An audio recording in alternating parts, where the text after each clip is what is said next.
It's the end of the month. You're lying in bed, thumbing through your bank statement, barely paying attention. Then you pause.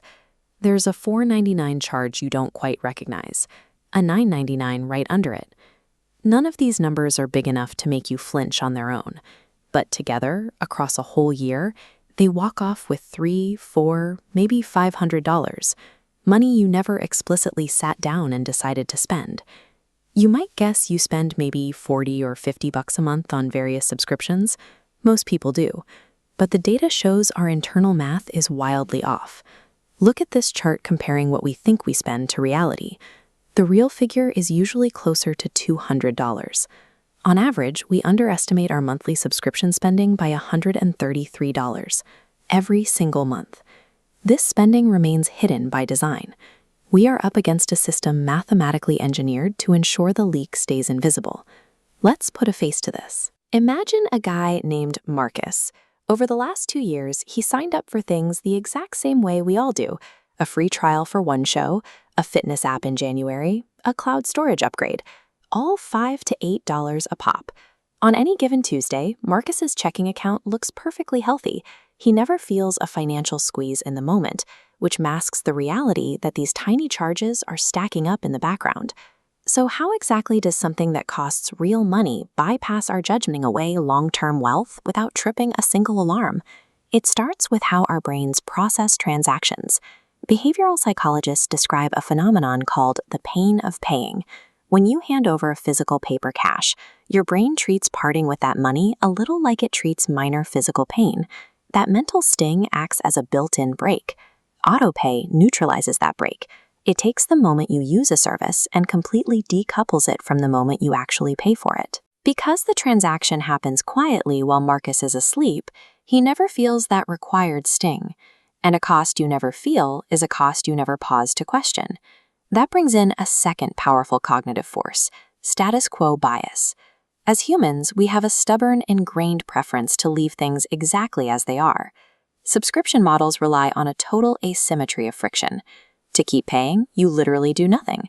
To stop paying, you have to hunt down your login, navigate 3 submenus, sit through retention offers, and burn actual willpower. The charge survives. Not because Marcus actively evaluated the service and decided it was valuable, but because deciding to cancel required more work than doing nothing. If this were an isolated quirk of human nature, we could write it off.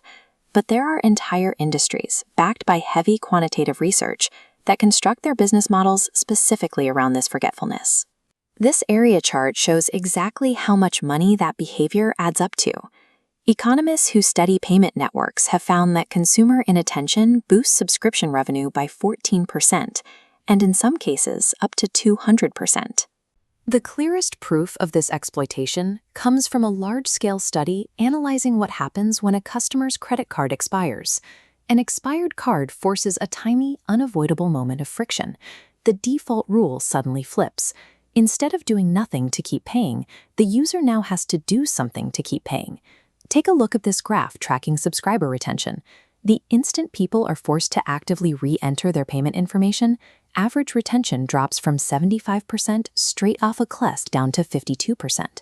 Nearly a quarter of all users instantly walk away. They didn't value the product enough to spend 30 seconds typing in 16 numbers. They were only paying because the autopilot was left on. The data also reveals exactly who pays for this. The highest rates of inattention fall on the households with the least financial slack, particularly those leaning on expensive credit card cash advances. This invisible drain functions as a calculated regressive tax, orchestrated by a sophisticated industry that harvests profit from our inattention. Let's bring this back to Marcus. Out of his $240 in monthly subscriptions, he actively uses maybe a third. The rest is $160 a month, almost $2,000 a year in pure waste. That $2,000 in cash is only the baseline cost. By losing that capital today, Marcus forfeits the massive growth potential of compound interest over several decades. Every single dollar that leaks into a service you forgot about, it's a dollar stolen from your own compounding future. You cannot out-willpower a team of corporate economists.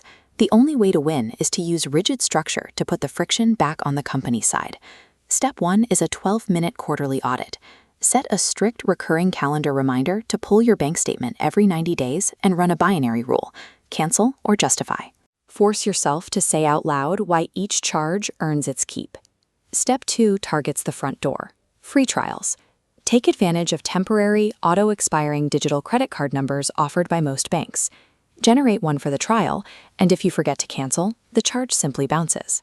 Finally, group every single subscription into one highly visible line item in your monthly budget. Stop looking at 8 tiny, insignificant charges and start looking at one glaring number to manually reintroduce the pain of paying. The modern subscription economy is a highly optimized game, betting that you will never do the work to leave.